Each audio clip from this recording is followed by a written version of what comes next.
일반인이 전자책으로 돈을 번다고요? 저도 해봤어요. 말도 안 되는 소리 좀 그만하시죠.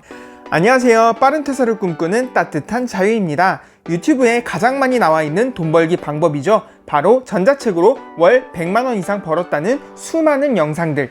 오늘은 이 전자책의 실체를 낱낱이 파헤치려 합니다. 그리고 중요한 꿀팁은 영상 뒤에 숨겨놨으니 찾아보세요. 누구든 손쉽게 글을 작성하고 크몽, 탈인과 같은 곳에 올리면 월 100만원을 벌 수 있다, 이런 이야기하는 영상을 한 번쯤 보셨을 거예요. 과연 실제 돈이 될까요?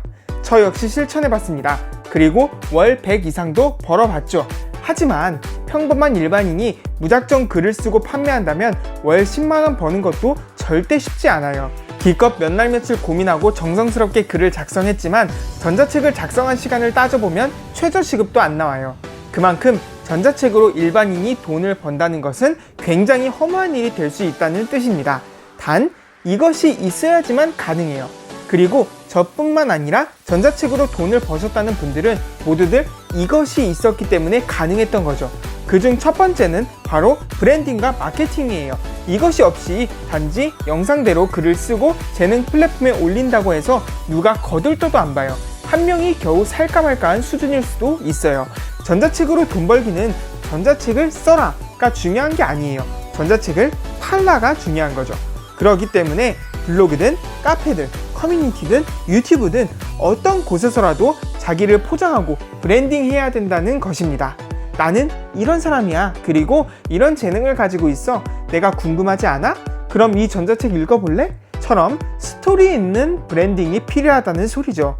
그리고 거기에 마케팅이 얹어져야 해요. 결국 쿠팡 파트너스가 쿠팡 제품을 파는 것처럼 전자책을 팔아야 한다는 소리예요. 쿠팡 파트너스가 브랜딩이 필요 없는 이유는 이미 쿠팡 자체가 브랜드이기 때문에 마케팅만 필요했던 거죠. 두 번째로, 만약 브랜딩과 마케팅 실력이 없이도 전자책을 잘 팔고 있다면 그건 초기에 새로운 재능 플랫폼이 열렸을 때 처음 시장을 선점한 사람들이에요. 첫 시장의 선점은 처음 고객들의 관심과 리뷰를 한 몸에 받을 수 있기 때문에 그 리뷰 자체가 브랜딩을 대신해주는 것이죠. 세 번째는 추천드리고 싶진 않지만 그냥 물량 공세예요. 팔릴 때까지 20개, 30개, 60개 계속 올리는 거예요. 그러면 티끌이 모여 월 10만원 이상을 만들어주겠죠. 즉, 보통 평범한 일반인들은 이런 것들을 모르는 상태에서 전자책을 팔라가 아닌 전자책을 써라에 온 신경을 두기 때문에 수익을 내기 어렵다는 뜻입니다. 여러분이 만약 전자책을 잘 팔기 위해서는 두 가지 중에 하나가 필요해요. 첫째, 브랜딩과 마케팅을 해서 크몽이나 타링으로 고객을 끌고 오는 것. 이것도 좋지만 어차피 브랜딩과 마케팅을 하기로 마음먹었다면 차라리 두 번째 방법이 나을 수 있다고 생각합니다.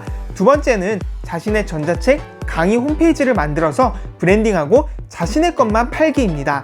이 두 번째 방법이 제 영상에 숨겨진 꿀팁이었답니다. 그럼 구체적으로 어떻게 하라는 말일까요? 두 번째 방법으로 본인이 전자책이나 강의를 해서 돈을 벌고 싶다면 본인의 홈페이지, 플랫폼을 어떻게 손쉽게 만들 수 있는지가 중요하겠죠? 이것을 다음 시간에 컴퓨터 화면을 보며 긴 영상을 통해 처음부터 끝까지 설명을 해드릴게요. 그럼 다음 영상도 기대해주세요. 안녕히 계세요.